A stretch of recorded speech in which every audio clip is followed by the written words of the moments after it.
ਨੂੰ ਲੈ ਕੇ ਤੇ ਡਾਕਟਰ ਮਨਮੋਹਨ ਸਿੰਘ ਜੀ ਦੀ ਜਿਹੜੇ ਸਾਬਕਾ ਪ੍ਰਧਾਨ ਮੰਤਰੀ ਨੇ, ਉਹਨਾਂ ਦੀ ਚਿੱਠੀ ਇੱਕ ਵਾਇਰਲ ਹੋ ਰਹੀ ਹੈ ਇਸ ਸੰਬੰਧ ਦੇ ਵਿੱਚ, ਜੋ ਪ੍ਰਧਾਨ ਮੰਤਰੀ ਨਰਿੰਦਰ ਮੋਦੀ ਪੰਜਾਬ ਦੇ ਵਿੱਚ ਆਏ ਸੀਗੇ। ਚਲੋ ਖੈਰ, ਇਹ ਤਾਂ ਪੋਲੀਟੀਕਲ ਹੈ ਕਿ ਪੋਲੀਟਿਕਸ ਹੈ ਕਿ ਇੱਕ ਬੰਦੇ ਨੇ ਦੂਜੇ ਬੰਦੇ ਦੇ ਬਾਰੇ ਜੋ ਗੱਲ ਕਹਿਣੀ ਹੁੰਦੀ ਹੈ, ਉਹ ਕਹਿੰਦੇ ਹੀ ਆ, ਇੱਕ ਦੂਜੇ ਦੇ ਬਿਆਨਾਂ ਦਾ ਕਾਊਂਟਰ ਕਰਦੇ ਹੀ ਆ। ਇਹਦੇ ਨਾਲ ਆਪਾਂ ਇੱਕ ਪੋਲੀਟੀਕਲ ਈਡੀਅਮ ਤੇ ਸਿਆਸੀ ਮੁਹਾਵਰਿਆਂ ਬਾਰੇ ਗੱਲਬਾਤ ਕਰਾਂਗੇ, ਵੱਖ-ਵੱਖ ਪਾਰਟੀਆਂ ਬਾਰੇ ਕਿ ਉਹ ਕਿਹੋ ਜਿਹਾ ਮੁਹਾਵਰਾ ਦੇ ਰਹੇ ਨੇ, ਜਾਂ ਉਹਨਾਂ ਮੁਹਾਵਰਿਆਂ ਦੇ ਵਿੱਚੋਂ ਨਿਕਲ ਕੀ ਰਿਹਾ, ਉਹਨਾਂ ਮੁਹਾਵਰਿਆਂ ਦੇ ਵਿੱਚੋਂ ਸਿਰਜਣਾ ਕੀ ਹੋ ਰਹੀ ਆ, ਉਹ ਕਿਹੋ ਜਿਹੇ ਪਾਸੇ ਲੋਕਾਂ ਨੂੰ ਲਿਜਾ ਰਹੇ ਨੇ, ਜਾਂ ਕਿਹੋ ਜਿਹੇ ਈਡੀਅਮ ਦੀ ਉਹ ਵਰਤੋਂ ਕਰਦੇ ਨੇ, ਕਿਹੋ ਜਿਹੇ ਬਿਆਨ ਨੇ ਉਹਨਾਂ ਦੇ। ਇਹ ਜਿਹੜੇ ਸਿਆਸੀ ਮੁਹਾਵਰੇ ਨੇ, ਇੱਕ ਹੋਰ ਜਿਹੜਾ ਕਾਂਡ ਹੈ ਤੇਲੰਗਾਨਾ ਦਾ, ਜਸੂਸੀ ਕਾਂਡ ਹੈ ਇੱਕ, ਸਾਬਕਾ ਅਧਿਕਾਰੀਆਂ ਨੇ ਮੰਨਿਆ ਕਿ ਅਸੀਂ ਜਸੂਸੀ ਕਰਦੇ ਰਹੇ ਹਾਂ, ਸਾਡੇ ਤੋਂ ਜਸੂਸੀ ਕਰਵਾਈ ਗਈ ਹੈ। ਇਹ ਹੁਣ ਮਸਲਾ ਇਕੱਲਾ ਤੇਲੰਗਾਨਾ ਦਾ ਨਹੀਂ ਹੈ, ਇਹ ਗੱਲਾਂ ਪੈਗਸਸ ਦੇ ਨਾਲ ਕਿਵੇਂ ਜੁੜਦੀਆਂ ਨੇ, ਪੈਗਸਸ ਕੀ ਸੀਗਾ, ਇਹ ਗੱਲਾਂ ਉਹਦੇ ਨਾਲ ਕਿਵੇਂ ਜੁੜਦੀਆਂ ਨੇ, ਕਿਵੇਂ ਸਰਕਾਰ, ਉਸ ਮੋਦੀ ਸਰਕਾਰ ਕਿਵੇਂ ਉਸ ਮਾਮਲੇ ਦੇ ਵਿੱਚ ਦੂਜੀਆਂ ਜਿਹੜੀਆਂ ਗੱਲਾਂ ਬਾਤਾਂ ਸੀ, ਜਾਂ ਜਵਾਬਦੇਹੀ ਤੋਂ ਅਕਾਊਂਟੇਬਿਲਟੀ, ਜਿਹੜਾ ਕਿ ਇੱਕ ਬੇਸਿਕ ਹਰ ਸਰਕਾਰ ਦਾ ਫਰਜ਼ ਹੁੰਦਾ ਹੈ, ਅਕਾਊਂਟੇਬਿਲਟੀ, ਉਹਦੇ ਤੋਂ ਭੱਜਦੀ ਨਜ਼ਰ ਆਈ ਤੇ ਉਸ ਮਾਮਲੇ ਦੇ ਵਿੱਚ ਸਰਕਾਰ ਨੇ ਅਦਾਲਤਾਂ ਤੱਕ ਨੂੰ ਗੁੰਮਰਾਹ ਕੀਤਾ। ਇਹਨਾਂ ਦੋਨਾਂ ਮਾਮਲਿਆਂ ਨੂੰ ਲੈ ਕੇ ਆਪਾਂ ਅੱਗੇ ਵਧਾਂਗੇ, ਪਰ ਪਹਿਲਾਂ ਸ਼ੁਰੂਆਤ ਕਰਦੇ ਹਾਂ ਮੋਦੀ ਸਾਹਿਬ ਤੋਂ। ਇਹ ਕਹਿੰਦੇ ਕਿ ਕਾਂਗਰਸ ਤਾਂ ਕਹਿੰਦੀ ਸੀ ਪੰਜਾਬ ਨੂੰ ਨਸ਼ਾ ਮੁਕਤ ਕਰਾਂਗੇ, ਪਰ ਪੂਰੇ ਪੰਜਾਬ ਨੂੰ ਬਦਨਾਮ ਕਰਨ ਲਈ ਉੜਤਾ ਪੰਜਾਬ ਫਿਲਮ ਬਣਾਈ, ਚਾਰੇ ਪਾਸੇ ਪੰਜਾਬ ਦੀ ਬਦਨਾਮੀ ਕੀਤੀ ਗਈ। ਹੁਣ ਜਿਹੜਾ, ਠੀਕ ਆ, ਆਪਾਂ ਕਾਂਗਰਸ ਨੂੰ ਚੰਗਾ ਨਹੀਂ ਕਹਿੰਦੇ, ਕਾਂਗਰਸ ਦੇ ਵਿੱਚ ਲੱਖ ਖਾਮੀਆਂ ਹੋਣਗੀਆਂ, ਉਹਦਾ ਸਾਡੇ ਧਾਰਮਿਕ ਸਥਾਨਾਂ ਤੇ ਹਮਲਾ ਕਰਨ ਤੋਂ ਲੈ ਕੇ ਤੇ ਫੇਕ ਜਾਲੀ ਪੁਲਿਸ ਮੁਕਾਬਲਿਆਂ ਤੋਂ ਲੈ ਕੇ ਕਿੰਨੇ ਦੋਸ਼ ਲੱਗਦੇ ਨੇ ਕਾਂਗਰਸ ਦੇ ਉੱਤੇ, ਤੇ ਆਪਾਂ ਵੀ ਲਾਉਣੇ, ਸ਼ਰੇਆਮ ਲਾਉਣੇ ਆ। ਤੇ ਇਹ ਜਿਹੜੇ ਮੋਦੀ ਸਾਹਿਬ ਨੇ, ਇਹਨਾਂ ਨੇ ਤਾਂ ਸਾਡੇ ਕਿਸਾਨਾਂ ਨੂੰ ਕੀ ਨਹੀਂ ਕਿਹਾ, ਅੰਦੋਲਨ ਜੀਵੀ, ਪਰਜੀਵੀ, ਇਹਨਾਂ ਨੇ ਤਾਂ ਸੰਸਦ ਦੇ ਵਿੱਚ ਖੜ ਕੇ ਕਿਹਾ। ਹੁਣ ਤੋਂ ਇਹਨਾਂ ਨੂੰ ਉਹ ਗੱਲਾਂ ਯਾਦ ਨਹੀਂ ਜਿਹੜੀਆਂ ਅਸੀਂ ਕੀਤੀਆਂ, ਪਰ ਜਿਹੜੀਆਂ ਦੂਜਿਆਂ ਨੇ ਕੀਤੀਆਂ ਉਹ ਇਹਨਾਂ ਦੇ ਬਹੁਤ ਯਾਦ ਹੈ। ਦੂਜੀ ਗੱਲ ਇਹ ਕਹਿੰਦੇ ਕਿ ਸਾਡੀ ਸਰਕਾਰ ਨੇ ਅਫਗਾਨਿਸਤਾਨ ਦੇ ਵਿੱਚ ਸੰਕਟ ਦੇ ਸਮੇਂ ਸ੍ਰੀ ਗੁਰੂ ਗ੍ਰੰਥ ਸਾਹਿਬ ਜੀ ਦੇ ਸਰੂਪ ਅਫਗਾਨਿਸਤਾਨ ਤੋਂ ਪੂਰੀ ਸ਼ਰਧਾ ਦੇ ਨਾਲ ਲਿਆਂਦੇ ਸਨ। ਛੋਟੇ ਸਾਹਿਬਜ਼ਾਦਿਆਂ ਦੀ ਯਾਦ ਦੇ ਵਿੱਚ ਵੀਰ ਬਾਲ ਦਿਵਸ ਮਨਾਉਣ ਦਾ ਫੈਸਲਾ ਕੀਤਾ। ਪਹਿਲੀ ਗੱਲ ਤਾਂ ਜਿਹੜਾ ਵੀਰ ਬਾਲ ਦਿਵਸ ਆ, ਇਹ ਸਿੱਖਾਂ ਨੂੰ ਹੀ ਨਹੀਂ ਪਸੰਦ। ਉਹ ਕਹਿੰਦੇ ਕਿ ਅੱਜ ਤੁਸੀਂ ਇਹ ਸਾਹਿਬਜ਼ਾਦਿਆਂ ਨੂੰ ਵੀਰ ਕਹਿ ਰਹੇ ਹੋ, ਬਾਲ ਕਹਿ ਰਹੇ ਹੋ, ਇਹ ਗਲਤ ਗੱਲ ਆ। ਉਹ ਗੁਰੂ ਸਾਹਿਬ ਦੇ ਪੁੱਤਰ ਸੀਗੇ, ਉਹਨਾਂ ਦੇ ਨਾਂ ਦੇ ਨਾਲ ਸਾਹਿਬਜ਼ਾਦਾ ਹੀ ਲੱਗਦਾ, ਤੇ ਜਾਂ ਸਤਿਕਾਰ ਦੇ ਤੌਰ ਤੇ ਲੋਕ ਬਾਬਾ ਵੀ ਲਾ ਦਿੰਦੇ ਕਈ ਲੋਕ। ਖੈਰ, ਤੇ ਦੂਜੀ ਗੱਲ ਇਹ ਆ, ਉਹ ਕਹਿੰਦੇ ਕਿ ਅੱਜ ਤੁਸੀਂ ਵੀਰ ਬਾਲ ਦਿਵਸ ਕਹਿ ਰਹੇ ਹੋ, ਕੱਲ ਨੂੰ ਤੁਸੀਂ ਝਾਕੀਆਂ ਕੱਢੋਗੇ ਇਹਨਾਂ ਦੀਆਂ। ਸੋ ਉਹਦੇ ਨਾਲ ਤਾਂ ਸਿੱਖ ਧਰਮ ਦੇ ਵਿੱਚ, ਸਿਧਾਂਤ ਦੇ ਵਿੱਚ ਤਾਂ ਇਹ ਹੈ ਹੀ ਨਹੀਂਗਾ, ਸਿਧਾਂਤ ਦੇ ਵਿੱਚ, ਕਿ ਕਿਸੇ ਦੀ ਝਾਕੀ ਜਾਂ ਕਿਸੇ ਨੂੰ ਮਨੁੱਖੀ ਰੂਪ ਦੇ ਵਿੱਚ ਆਪਾਂ ਕਿਸੇ ਨੂੰ ਉਸ ਰੂਪ ਦੇ ਵਿੱਚ ਦੇਖਿਆ ਹੋਵੇ, ਕਿਸੇ ਨੇ ਉਸ ਰੂਪ ਦੇ ਨਾਲ ਮਤਲਬ ਆਪਣੇ ਆਪ ਨੂੰ ਪੇਸ਼ ਕੀਤਾ ਹੋਵੇ। ਹੁਣ ਸਰਸੇ ਵਾਲੇ ਨਾਲ ਕਿਹੜਾ ਝਗੜਾ ਸੀਗਾ? ਸਰਸੇ ਵਾਲੇ ਨਾਲ ਕੋਈ ਵੱਟ ਦਾ ਥੋੜ੍ਹਾ ਰੌਲਾ ਸੀ, ਸਰਸੇ ਵਾਲੇ ਨਾਲ ਕੋਈ ਪਾਣੀ ਦੀ ਵਾਰੀ ਦਾ ਥੋੜ੍ਹਾ ਰੌਲਾ ਸੀ ਸਿੱਖਾਂ ਦਾ, ਕਿ ਭਾਈ ਤੂੰ ਪਾਣੀ ਸਾਡਾ ਵੱਢ ਲਿਆ ਜਾਂ ਸਾਡੀ ਵੱਟ ਵਾਹ ਲਈ। ਉਹਨੇ ਗੁਰੂ ਸਾਹਿਬ ਦਾ ਸਵਾਂਗ ਰਚਾਇਆ, ਉਹਦੇ ਤੇ ਵਿਰੋਧ ਹੋਇਆ। ਉਸ ਤੋਂ ਬਾਅਦ ਉਹ ਡੱਬ ਵਾਲੀ ਗੋਲੀ ਚੱਲੀ, ਉਹਦੇ ਵਿੱਚ ਮਾਰੇ ਗਏ ਲੋਕ। ਉਸ ਤੋਂ ਬਾਅਦ ਉਹ ਬੰਦਾ ਉੱਥੇ ਨਹੀਂ ਰੁਕਿਆ। ਫਿਰ ਤਾਂ ਬਰਗਾੜੀ ਜਿਹੜੇ ਲੋਕ, ਜਿਨ੍ਹਾਂ ਦੇ ਬਾਰੇ, ਬਰਗਾੜੀ ਪਿੰਡ ਦੇ ਬਾਰੇ ਇੱਕ ਦਿਨ ਆਪਾਂ ਇਸੇ ਪ੍ਰੋਗਰਾਮ ਦੇ ਵਿੱਚ ਤੁਹਾਨੂੰ ਦੱਸਿਆ ਸੀਗਾ ਕਿ ਉੱਥੇ ਸਿਆਸੀ ਮਾਯੂਸੀ ਹੈ, ਲੋਕ ਅੱਕੇ ਖੜੇ ਨੇ। ਲੋਕ ਕਹਿੰਦੇ ਕਿ ਅਸੀਂ ਕੀ ਲੈਣਾ ਕਾਂਗਰਸੀਆਂ ਤੋਂ, ਅਸੀਂ ਕੀ ਲੈਣਾ ਅਕਾਲੀਆਂ ਤੋਂ, ਅਸੀਂ ਕੀ ਲੈਣਾ ਆਪ ਤੋਂ, ਜਦੋਂ ਸਾਡੇ ਨਾਲ ਕੋਈ ਖੜਾ ਹੀ ਨਹੀਂਗਾ। ਸੋ ਉਹਦੇ ਆਪਾਂ ਸਿਆਸੀ ਕਿਰਦਾਰ ਦੀ ਗੱਲ ਕੀਤੀ ਸੀ ਕਿ ਲੀਡਰ ਮੌਕਾ ਪ੍ਰਸਤ ਹੁੰਦੇ ਨੇ। ਖੈਰ, ਤੇ ਉਹ ਬੰਦਾ ਉਦੋਂ ਬਾਅਦ ਹਟਿਆ ਹੀ ਨਹੀਂਗਾ। ਉਦੋਂ ਬਾਅਦ ਤੁਸੀਂ ਦੇਖ ਲਓ ਕਿ ਬਰਗਾੜੀ ਦੇ ਵਿੱਚੋਂ ਮਹਾਰਾਜ ਦੇ ਸਰੂਪ ਚੋਰੀ ਹੁੰਦੇ ਆ ਤੇ ਪੋਸਟਰ ਲਾਏ ਜਾਂਦੇ ਆ। ਅੱਜ ਵੀ ਤੁਸੀਂ ਬਰਗਾੜੀ ਪਿੰਡ ਦੇ ਵਿੱਚ ਜਾ ਕੇ ਗੱਲ ਕਰ ਲਓ ਕਿ ਪੋਸਟਰ ਨਹੀਂ, ਇਹ ਵੰਗਾਰਿਆ ਜਾਂਦਾ ਸਿੱਖਾਂ ਨੂੰ ਇੱਕ ਤਰੀਕੇ ਦੇ ਨਾਲ। ਉਹ ਕਹਿੰਦੇ ਕਿ ਤੁਹਾਡਾ ਪਿਓ ਸਾਡੇ ਕੋਲੇ ਆ, ਅਸੀਂ ਜੋ ਮਰਜ਼ੀ ਕਰਾਂਗੇ ਇਹਦੇ ਨਾਲ, ਤੇ ਤੁਸੀਂ ਜੇ ਤੁਹਾਡੇ 'ਚ ਇੰਨੀ ਜ਼ੁਰਤ ਆ ਤਾਂ ਤੁਸੀਂ ਛਡਵਾ ਲਓ ਜਾ ਕੇ। ਇਹ ਗੱਲਾਂ ਉਦੋਂ ਦੀਆਂ ਨੇ ਜਦੋਂ ਮੈਂ ਖੁਦ ਗਰਾਊਂਡ ਤੇ ਪੱਤਰਕਾਰੀ ਕਰਦਾ ਹੁੰਦਾ ਸੀ। ਤੇ ਅੱਜ ਵੀ ਤੁਸੀਂ ਬਰਗਾੜੀ ਦੇ ਕਿਸੇ ਬੰਦੇ ਨੂੰ ਪੁੱਛ ਲਓ, ਪੋਸਟਰਾਂ ਦੀ ਭਾਸ਼ਾ 1 ਇੰਚ ਵੀ ਇੱਧਰ-ਉੱਧਰ ਹੋਵੇ ਤਾਂ ਆਪਾਂ ਦੇਣਦਾਰ ਬੈਠੇ ਹਾਂ। ਵੰਗਾਰਿਆ ਗਿਆ ਸੀ ਸਿੱਖਾਂ ਨੂੰ, ਤੇ ਉਸ ਤੋਂ ਬਾਅਦ ਮਹਾਰਾਜ ਦੀ ਬੇਅਦਬੀ ਹੋਈ, ਤੇ ਉਸ ਤੋਂ ਬਾਅਦ ਪੰਜਾਬ ਨੂੰ ਕਿਵੇਂ ਬਲਦੀ ਦੇ ਬੂਥੇ ਪਾਇਆ ਗਿਆ, ਪੰਜਾਬੀਆਂ ਤੇ ਕਿਵੇਂ ਗੋਲੀਆਂ ਚੱਲੀਆਂ, ਅਣਪਛਾਤੀ ਪੁਲਿਸ ਵੀ ਆ ਗਈ, ਸਾਰਾ ਕੁਛ ਹੋ ਗਿਆ। ਚੱਲ ਅਣਪਛਾਤੀ ਪੁਲਿਸ ਤਾਂ ਗੋਲੀਆਂ ਚਲਾ ਗਈ, ਸਰਬੱਤ ਖਾਲਸਾ ਰੋਕਣੋਂ ਤਾਂ ਕਰਨੋਂ ਤਾਂ ਨਹੀਂ ਕਿਸੇ ਨੇ ਰੋਕਿਆ ਸੀ, ਉਹ ਤਾਂ ਹੋ ਲੈਣ ਦਿੰਦੇ। ਉਹਦੇ 'ਚ ਤਾਂ ਸਿੱਖਾਂ ਨੇ ਆਪਣੀ ਜਾ ਕੇ, ਕੌਮ ਨੇ ਆਪਣਾ ਸੰਘਰਸ਼ ਦਾ ਅਗਲਾ ਕੀ ਹੋਣਾ ਚਾਹੀਦਾ, ਉਹਦਾ ਰੂਪ ਕੀ ਹੋਣਾ ਚਾਹੀਦਾ, ਜਾਂ ਕੀ ਕੀ ਜੋ ਇਸ ਵੇਲੇ ਮਰਹਲਾ ਸੀ, ਜੋ ਤਤਕਾਲੀ ਮਰਹਲਾ ਸੀਗਾ, ਉਹਦੇ 'ਚ ਕਿਵੇਂ ਨਿਕਲਿਆ ਜਾਵੇ, ਇਹੀ ਵਿਚਾਰਾਂ ਕਰਨੀਆਂ ਸੀ। ਉੱਥੇ ਕੋਈ ਤੋਪਾਂ ਤਾਂ ਕੋਈ ਲੈ ਕੇ ਨਹੀਂ ਸੀ ਚੱਲਿਆ। ਪਰ ਤੁਸੀਂ ਦੇਖੋ ਕਿ ਹੋਇਆ ਚੱਬੇ ਸਰਬੱਤ ਖਾਲਸਾ ਸੀ, ਉਹਨੂੰ ਖੁਦ ਕਵਰ ਕਰ ਰਹੇ ਸੀ, ਤੇ ਨਾਕੇ ਪੁਲਿਸ ਦੇ ਫਾਜ਼ਿਲਕਾ ਤੱਕ ਸੀਗੇ। ਮਤਲਬ ਇੱਕ ਸਿਰੇ ਤੋਂ ਲੈ ਕੇ ਦੂਜੇ ਸਿਰੇ ਤੱਕ। ਫਾਜ਼ਿਲਕਾ ਤੋਂ ਜੇ ਕੋਈ ਲੰਘ ਜਾਂਦਾ ਖੇਤਾਂ ਖੂਤਾਂ ਵੇਚਦੀ, ਉਹਨੂੰ ਫਿਰੋਜ਼ਪੁਰ ਰੋਕ ਲਿਆ ਜਾਂਦਾ। ਜੇ ਕੋਈ ਫਿਰੋਜ਼ਪੁਰੋਂ ਲੰਘ ਗਿਆ, ਉਹਨੂੰ ਮਖੂ ਜੀਰੇ ਰੋਕ ਲਿਆ ਜਾਂਦਾ। ਜੇ ਕੋਈ ਮਖੂ ਜੀਰੇ ਲੰਘ ਗਿਆ ਤਾਂ ਉਹਨੂੰ ਗਾਂਹ ਤਰਨ ਤਾਰਨ ਰੋਕ ਲਿਆ ਜਾਂਦਾ। ਜੇ ਕੋਈ ਤਰਨ ਤਾਰਨ ਲੰਘ ਗਿਆ ਤਾਂ ਉਹਨੂੰ ਫਿਰ ਇੰਨੇ ਨਾਕੇ ਤਾਂ ਕੌਣ ਲੰਘ ਜੂਗਾ? ਨਾਕੇ ਤਾਂ 2 ਲੰਘਣੇ ਔਖੇ, 12-14 ਨਾਕੇ ਕੌਣ ਲੰਘ ਜੂ। ਇਸੇ ਤਰ੍ਹਾਂ ਜੇ ਕੋਈ ਮੁਹਾਲੀਓਂ ਚੱਲਿਆ ਤੇ ਉਹਨੂੰ ਮੁਹਾਲੀਓਂ ਜ਼ੀਰਕਪੁਰ ਵੜਦਿਆਂ ਬਨੂੜ, ਕੁਰਾਲੀ, ਇਸ ਤਰ੍ਹਾਂ ਅਗਲੇ ਸ਼ਹਿਰਾਂ ਦੇ ਵਿੱਚ ਰੋਕ ਲਿਆ ਜਾਂਦਾ। ਇਸ ਤਰ੍ਹਾਂ ਜੇ ਕੋਈ ਪਟਿਆਲੇ ਚੱਲਿਆ ਤਾਂ ਉਹਨੂੰ ਪਟਿਆਲੇ, ਜਲੰਧਰ, ਲੁਧਿਆਣੇ ਤੱਕ ਤਾਂ ਪਹੁੰਚਣ ਨਹੀਂ ਦਿੱਤਾ ਜਾਂਦਾ ਸੀ, ਕਿ ਗਾਂਹ ਕੋਈ ਮਾਝੇ ਵੱਲ ਜਾਵੇ, ਦੁਆਬੇ ਤੱਕ ਕਿਹਨੂੰ ਨਹੀਂ ਆਉਣ ਦਿੱਤਾ ਜਾਂਦਾ ਸੀਗਾ। ਸੋ ਉਹ ਗੱਲਾਂ ਕਿੱਧਰ ਗਈਆਂ। ਤੇ ਦੂਜੀ ਗੱਲ, ਜਿਹੜੇ ਕਹਿੰਦੇ ਕਿ ਸਾਡੀ ਸਰਕਾਰ ਨੇ ਅਫਗਾਨਿਸਤਾਨ ਦੇ ਵਿੱਚ ਸੰਕਟ ਦੇ ਸਮੇਂ ਸ਼੍ਰੀ ਗੁਰੂ ਗ੍ਰੰਥ ਸਾਹਿਬ ਜੀ ਦੇ ਸਰੂਪ ਅਫਗਾਨਿਸਤਾਨ ਤੋਂ ਪੂਰੀ ਸ਼ਰਧਾ ਦੇ ਨਾਲ ਲਿਆਂਦੇ ਸੀਗੇ। ਤੇ ਤੁਸੀਂ ਇਹ ਦੱਸੋ ਵੀ ਜਿਹੜਾ ਤੁਸੀਂ ਪੰਜਾਬ ਦੇ ਸਿੱਖ ਨੌਜਵਾਨਾਂ ਨੂੰ ਜੇਲ੍ਹਾਂ ਦੇ ਵਿੱਚ ਭੇਜਿਆ ਹੈ, ਡਿਬਰੂਗੜ੍ਹ ਦੇ ਵਿੱਚ, ਉਹ ਤੁਸੀਂ ਕਿਉਂ ਭੇਜਿਆ? ਉਹਨਾਂ ਤੇ NSA ਲਾਉਣ ਵਾਲੀ ਕਿਹੜੀ ਗੱਲ ਸੀ? ਕਿਸਾਨਾਂ ਤੇ ਤੁਹਾਡੀ ਖੱਟਰ ਸਰਕਾਰ ਨੇ ਗੋਲੀਆਂ ਚਲਾਤੀਆਂ। ਬੱਲੋ ਪਿੰਡ ਦੇ ਵਿੱਚ ਜਾ ਕੇ ਪ੍ਰਧਾਨ ਮੰਤਰੀ ਦਾ ਐਡਾ ਮਾਦਾ ਹੈ, ਅਮਿਤ ਸ਼ਾਹ ਦਾ ਐਡਾ ਮਾਦਾ ਹੈ ਕਿ ਬੱਲੋ ਪਿੰਡ ਦੇ ਵਿੱਚ ਜਾ ਕੇ ਕਹਵੇ ਕਿ ਕਿਸਾਨਾਂ ਬਾਰੇ ਗੱਲਬਾਤ ਕੀਤੀ ਹੈ ਜਾਂ ਅਸੀਂ ਕਿਸਾਨਾਂ ਲਈ ਆਹ ਕੀਤਾ ਹੈ। ਉੱਥੋਂ ਦਾ ਮੁੰਡਾ ਮਾਰਿਆ ਗਿਆ, ਸ਼ੁਭਕਰਨ ਸਿੰਘ। ਤੇ ਇੱਥੇ ਇਹ ਰੈਲੀਆਂ ਜਦੋਂ ਕਰਦੇ ਆ ਨਾ, 100-100 ਫੁੱਟ ਲੋਕ ਪਿੱਛੇ ਬੈਠੇ ਹੁੰਦੇ, 100-100 ਫੁੱਟ।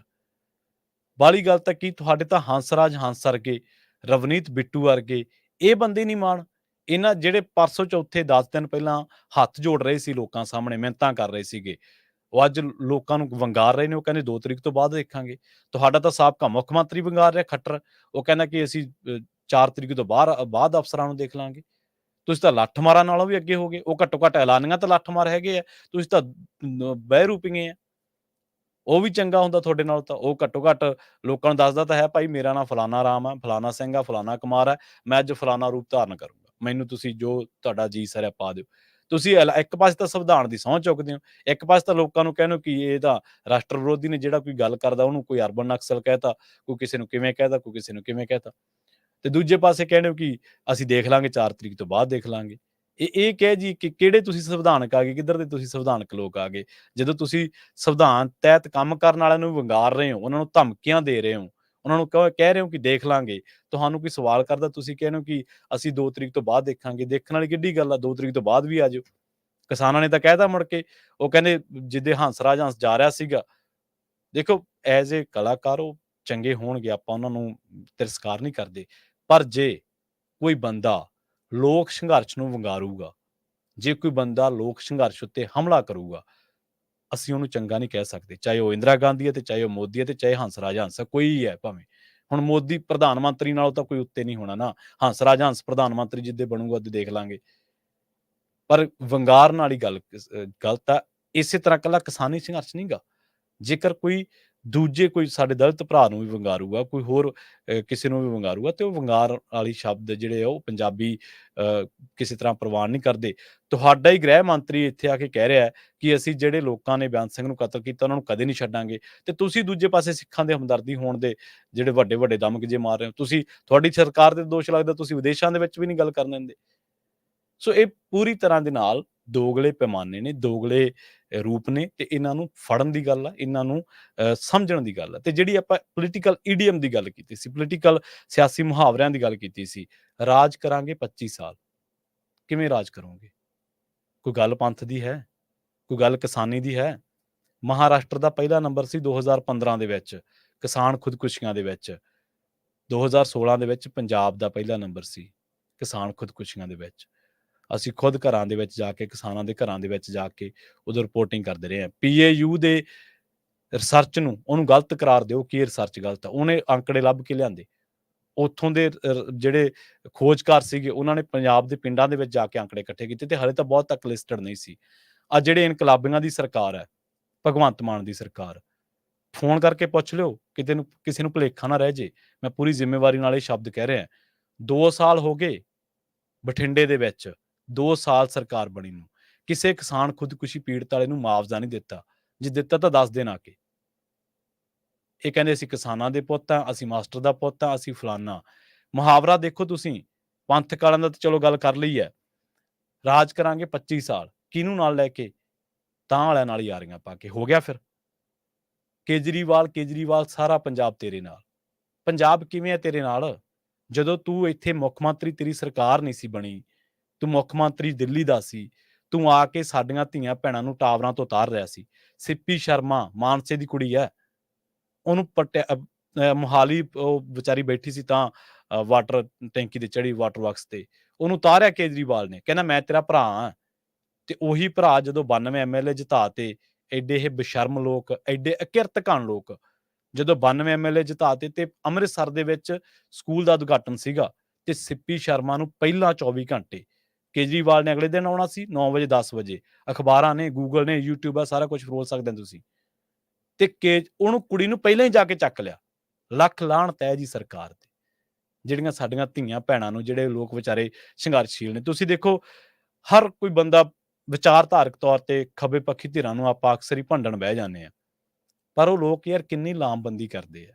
ਉਹ ਲੋਕ ਪਿੰਡਾਂ ਦੇ ਵਿੱਚ ਜਾਂਦੇ ਆ, ਉਹਨਾਂ ਕੋਲੇ ਕਈ ਮੈਂ ਦੇਖਦਾ ਖੱਬੇ ਪੱਖੀ ਧਿਰਾਂ ਦੇ ਬੰਦੇ ਉਹ ਪਰਨਾਏ ਹੋਏ ਨੇ ਆਪਦੀ ਵਿਚਾਰਧਾਰਾ ਨੂੰ, ਉਹਨਾਂ ਕੋਲੇ ਕਿੱਡੇ ਸਾਧਨ ਨਹੀਂ ਗੇ। ਕਿਸੇ ਕੋਲੇ ਆਈਸ਼ਰ ਟਰੈਕਟਰ ਹੈ, ਕਿਸੇ ਕੋਲੇ ਜੀਟਰ ਪੁਰਾਣਾ ਮਾਡਲ, ਕੋਈ 95 96 ਮਾਡਲ, ਕੋਈ 80 85 ਮਾਡਲ, ਕਿਸੇ ਕੋਲੇ ਟਰਾਲੀ 10 ਫੁੱਟੀ ਹੈ, ਕਿਸੇ ਕੋਲੇ ਕੋਈ ਛੋਟਾ ਸਾਧਨ ਹੈ, ਪਰ ਉਹ ਬੰਦੇ ਯਾਰ ਲਾਮਬੰਦੀ ਤਾਂ ਕਰਦੇ ਆ ਨਾ, ਉਹ ਲੋਕਾਂ ਦੇ ਸੰਘਰਸ਼ਾਂ ਦੀ ਗੱਲ ਤਾਂ ਕਰਦੇ ਆ ਨਾ, ਉਹ ਲੋਕਾਂ ਨੂੰ ਇਕੱਠੇ ਤਾਂ ਕਰਦੇ ਆ ਨਾ, ਉਹ ਜ਼ਬਰ ਨੂੰ ਜ਼ਬਰ ਤਾਂ ਕਹਿੰਦੇ ਆ ਨਾ, ਉਹ ਸੜਕਾਂ ਤੇ ਤਾਂ ਬਹਿੰਦੇ ਆ, ਤੱਤੀ ਸੜਕ ਤੇ। ਕਦੇ ਕੋਈ ਦੇਖਿਆ ਕੋਈ ਰਾਈਸ ਜ਼ਿਆਦਾ, ਕੋਈ ਆਪਣੇ ਵਰਗਾ ਮਾਤੜ ਆ 2 ਮਿੰਟ ਗਰਮੀ ਦੇ ਵਿੱਚ ਖੜਨਾ ਪੈ ਜੇ ਨਾ ਤੇ ਛਾਂ ਟੋਂਦਾ ਫਿਰਦਾ ਰਹਿੰਦਾ।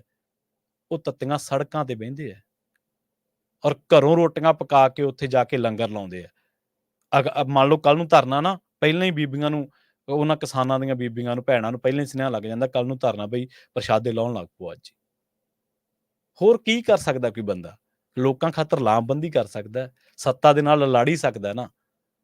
ਤੇ ਲੜਦੇ ਲੜਦੇ ਉਹਨਾਂ ਨੂੰ ਕੋਈ ਅਰਬਨ ਨਕਸਲ ਕਹਿ ਜਾਂਦਾ, ਕੋਈ ਕੁਛ ਕਹਿ ਜਾਂਦਾ, ਕੋਈ ਕੁਛ ਕਹਿ ਜਾਂਦਾ। ਉਹ ਵਿਚਾਰੇ ਫਿਰ ਵੀ ਕਦੇ ਸਿੱਪੀ ਸ਼ਰਮਾ ਦੇ ਮਗਰ ਹੋ ਤੁਰੇ, ਕਦੇ ਕਿਸੇ ਦੇ ਮਗਰ ਹੋ ਤੁਰੇ, ਕਦੇ ਕਿਸੇ ਲਈ ਹਾਂ ਦਾ ਨਾਰਾ, ਕਦੇ ਕਿਸੇ ਲਈ।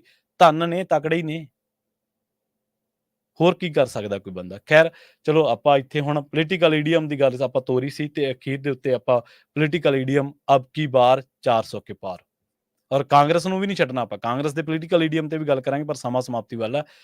400 ਪਾਰ ਦੇ ਨਾਲ ਕੀ ਹੋ ਜਾਊਗਾ ਕਿ 2 ਕਰੋੜ ਲੋਕਾਂ ਨੂੰ ਨੌਕਰੀਆਂ ਮਿਲਣਗੀਆਂ, ਜਿਹੜਾ ਤੁਸੀਂ ਵਾਅਦਾ ਕਰਕੇ ਗਏ ਸੀ ਕਿ 15 ਲੱਖ ਆਊਗਾ, ਕਿ ਤੁਸੀਂ ਬਾਹਰ ਬੈਠੇ ਪ੍ਰਵਾਸੀਆਂ ਨੂੰ ਕਹਿ ਦੋਗੇ ਭਾਈ ਤੁਹਾਡੇ ਬੰਦੇ ਜੇ 400 ਤੋਂ ਬਾਹਰ ਸੀਟਾਂ ਆ ਗਈਆਂ, ਤੁਹਾਡੇ ਬੰਦੇ ਨਹੀਂ ਮਾਰਾਂਗੇ ਅਸੀਂ, ਤੁਸੀਂ ਆਪਦੇ ਰਾਜ ਦੀ ਗੱਲ ਕਰ ਸਕਦੇ ਆ, ਤੁਹਾਨੂੰ ਅਸੀਂ ਅਰਬਨ ਨਕਸਲ ਕਹਿ ਕੇ ਜੇਲ੍ਹਾਂ 'ਚ ਨਹੀਂ ਡੱਕਾਂਗੇ, ਤੁਸੀਂ ਆਜ਼ਾਦੀ ਦੇ ਨਾਲ ਆਪਣੀ ਗੱਲ ਕਰ ਸਕਦੇ ਆ, ਅਸੀਂ ਕਿਸੇ ਨੂੰ ਨਜੀਬ ਨਹੀਂ ਬਣਾਉਣਾ, ਅਸੀਂ ਕਿਸੇ ਨੂੰ ਰੋਹਿਤ ਵੇਮੁਲਾ ਨਹੀਂ ਬਣ ਦੇਣਾ, ਕਹਿ ਸਕਦੇ ਆ ਤੁਸੀਂ। ਹੈ ਮਾਦਾ ਐਡਾ?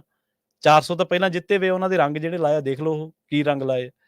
ਅਬ ਕੀ ਬਾਰ 400 ਕੇ ਪਾਰ, ਮਤਲਬ ਸੱਤਾ ਦੀ ਗੱਲ ਅਸੀਂ ਕਰਨੀ ਹੈ। ਅਸੀਂ ਗੱਲਾਂ ਨੂੰ ਇੱਕ ਵਿਅਕਤੀ ਵਿਸ਼ੇਸ਼ ਦੇ ਦੁਆਲੇ ਸੀਮਤ ਕਰ ਦਿੱਤਾ, ਜਿਹੜਾ ਕਿ ਗਲਤ ਹੈ। ਅਸੀਂ ਪੰਜਾਬੀ ਲੜੇ ਹਾਂ ਫੈਡਰਲਿਜ਼ਮ ਦੇ ਲਈ, ਸੰਘੀ ਢਾਂਚੇ ਦੇ ਲਈ। ਸਾਡੀ ਜੱਦੋਜਹਿਦ ਰਹੀ ਹੈ ਸੈਂਟਰਲਾਈਜੇਸ਼ਨ ਆਫ ਪਾਵਰ ਦੇ ਖਿਲਾਫ। ਅਸੀਂ ਕਹਿੰਦੇ ਕਿ ਪਾਵਰਾਂ ਰਾਜਾਂ ਕੋਲੇ ਹੋਣ, ਪਰ ਸਾਡੇ ਸੰਘਰਸ਼ਾਂ ਨੂੰ, ਸਾਡੀਆਂ ਗੱਲਾਂ ਬਾਤਾਂ ਨੂੰ ਲੋਕਾਂ ਨੇ ਗਲਤ ਅਰਥ ਕੱਢ ਕੇ ਸਿਰਫ ਸਿੱਖੀ ਸੰਘਰਸ਼ ਤੇ ਹੀ ਥੋਪ ਦਿੱਤਾ। ਅੱਜ ਜਿਹੜੇ ਚੀਕਾਂ ਮਾਰਦੇ ਨੇ, ਧਰਨੇ ਲਾਉਂਦੇ ਨੇ ਜੰਤਰ ਮੰਤਰ ਦੇ ਵਿੱਚ ਜਾ ਕੇ, ਔਰ ਸਾਡੇ ਪੰਜਾਬ ਦੇ ਮੁੱਖ ਮੰਤਰੀਆਂ 'ਚ ਇੰਨਾ ਵੀ ਮਾਦਾ ਹੈ ਨਹੀਂਗਾ। ਇਹ ਗੱਲ ਯਾਦ ਰੱਖਿਓ ਤੁਸੀਂ, ਜੰਤਰ ਮੰਤਰ ਤੇ ਧਰਨੇ ਲਾਉਣ ਵਾਲੇ ਵੀ ਦੱਖਣ ਵਾਲੇ ਹੀ ਹੈ। ਆਪਣੇ ਪੰਜਾਬ ਦਾ ਕੋਈ ਮੁੱਖ ਮੰਤਰੀ ਹੈ ਨਹੀਂਗਾ ਜਿਹੜਾ ਹੁਣ ਅੱਜ ਦੀ ਘੜੀ ਹੈ ਇਹ ਵੀ ਨਹੀਂ ਲਾ ਸਕਦਾ। ਤੁਸੀਂ ਦੇਖ ਲਓ ਕਦੇ ਇਨ ਫਿਊਚਰ ਦੇ ਵਿੱਚ। ਤੇ ਜਿਹੜੇ ਪਹਿਲਾਂ ਵਾਲੇ ਸੀ ਉਹਨਾਂ 'ਚ ਤਾਂ ਹੋਣਾ ਹੀ ਕੀ ਸੀ। ਕੈਪਟਨ ਅਮਰਿੰਦਰ ਸਿੰਘ ਗਿਆ ਸੀ ਨਾ ਮੁੱਖ ਧਰਨਾ ਲਾਉਣ, ਲਾ ਲਿਆ ਫਿਰ ਧਰਨਾ, 14 ਦਿਨ ਆ ਕੇ ਕੁਆਰੰਟੀਨ ਕਰ ਲਿਆ ਆਪਣੇ ਆਪ ਨੂੰ, ਤੇ ਉਸ ਤੋਂ ਬਾਅਦ ਕਾਂਗਰਸ ਲੋਕ, ਕਾਂਗਰਸ ਪਾਰਟੀ, ਤੇ ਉਸ ਤੋਂ ਬਾਅਦ ਕਿੱਥੇ ਗਏ ਅੱਜ ਆਪਾਂ ਨੂੰ ਪਤਾ ਹੀ ਹੈ। ਅੱਜ ਪੰਜਾਬ ਦੇ ਧਨਾੜ ਲੋਕ, ਸਿਆਸਤਦਾਨ ਲੋਕ ਕਿੱਥੇ ਬੈਠੇ ਆ? ਸਾਰੇ ਪਰਿਵਾਰ ਜਾ ਕੇ ਸੱਤਾ ਦੇ ਨਾਲ, ਤੇ ਸੱਤਾ ਤੋਂ ਪਾਸੇ ਕਦੇ ਵੀ ਨਹੀਂ ਸੀ, ਲੋਕਾਂ ਵਾਲੇ ਪਾਸੇ ਕਦੇ ਵੀ ਨਹੀਂ ਸੀ। ਸਾਨੂੰ ਵਹਿਮ ਹੈ, ਅਸੀਂ ਵੰਡੇ ਹੋਏ ਆ ਝੰਡਿਆਂ ਦੇ ਵਿੱਚ, ਡੰਡਿਆਂ ਦੇ ਵਿੱਚ, ਆਪਣੋ ਆਪਣੇ ਰੰਗ ਦੇ ਫਸਾਏ ਹੋਏ ਆ। ਕਦੇ ਅਸੀਂ ਸਰਕਾਰੀ ਜ਼ੁਲਮ ਤੇ ਇਕੱਠੇ ਨਹੀਂ ਹੋ ਸਕਦੇ। ਜਿੰਨਾ ਚਿਰ ਅਸੀਂ ਇਕੱਠੇ ਨਹੀਂ ਹੋ ਸਕਦੇ ਉਹਨਾਂ ਚਿਰ ਇਹਨਾਂ ਦਾ ਸਫਾਇਆ ਨਹੀਂਗਾ। ਬਹੁਤ ਪੋਲੀਟੀਕਲ ਈਡੀਅਮ ਇਹਨਾਂ ਕੋਲੇ ਹੋਰ ਪਏ ਆ, 1000 ਆਉਣਗੇ, ਲੱਖ ਆਉਣਗੇ, ਪਰ ਬੇਰੁਜ਼ਗਾਰਾਂ ਦੀ, ਕਿਸਾਨਾਂ ਦੀ, ਦਲਿਤਾਂ ਦੀ, ਭਾਈਚਾਰਿਆਂ ਦੀ ਗੱਲ, ਸਿੱਖੀ ਦੀ ਗੱਲ, ਜਾਂ ਸਭ ਨੂੰ ਘੱਟ ਗਿਣਤੀਆਂ ਨੂੰ ਨਾਲ ਲੈ ਕੇ ਚੱਲਣ ਦੀ ਗੱਲ ਕਿਸੇ ਦੇ ਵਿੱਚ ਵੀ ਕਰਨ ਦਾ ਮਾਦਾ ਨਹੀਂ ਹੈ। ਬਹੁਤ ਬਹੁਤ ਧੰਨਵਾਦ, ਸਤਿ ਸ਼੍ਰੀ ਅਕਾਲ। ਸਮਾਂ ਅੱਜ ਆਪਾਂ ਫਿਰ ਵੀ ਜ਼ਿਆਦਾ ਲੈ ਕੇ ਅਗਲੀ ਪੇਸ਼ਕਸ਼ ਪ੍ਰੋਗਰਾਮ ਅਪਡੇਟ ਅਮਰੀਕਾ ਪ੍ਰੋਗਰਾਮ ਦੇ ਵਿੱਚ ਅੱਜ ਵਾਰੀ ਹੈ ਅਪਡੇਟ ਟਰੱਕਿੰਗ ਸੈਗਮੈਂਟ ਦੀ। ਟਰੱਕਿੰਗ ਇੰਡਸਟਰੀ ਦੇ ਵਿੱਚ ਕੀ ਕੁਛ ਵਾਪਰ ਰਿਹਾ, ਟਰੱਕਿੰਗ ਇੰਡਸਟਰੀ ਦੇ ਵਿੱਚ ਜੌਬਸ ਕਿੰਨੀਆਂ ਕਿਨੇ, ਕਾਰੋਬਾਰ ਕਿੱਧਰ ਨੂੰ ਜਾ ਰਿਹਾ, ਔਰ ਤਾਜ਼ਾ ਹਾਲਾਤ ਕੀ ਨੇ, ਟੈਕਨੀਕਲੀ ਕੁਛ ਟਰਮਸ ਦੇ ਉੱਤੇ ਗੱਲਬਾਤ ਕਰਨ ਦੇ ਲਈ ਆਪਣੇ ਨਾਲ ਜੁੜਦੇ ਨੇ ਰਮਨ ਢਿੱਲੋਂ ਜੀ। ਤੁਸੀਂ ਪ੍ਰੋਗਰਾਮ ਦੇ ਵਿੱਚ ਜੁੜ ਸਕਦੇ ਹੋ, ਪਹਿਲੇ ਹਿੱਸੇ ਦੇ ਵਿੱਚ ਜੁੜਨ ਦੀ ਕੋਸ਼ਿਸ਼ ਕਰਿਓ। ਨੰਬਰ ਹੈ 408 272 5200।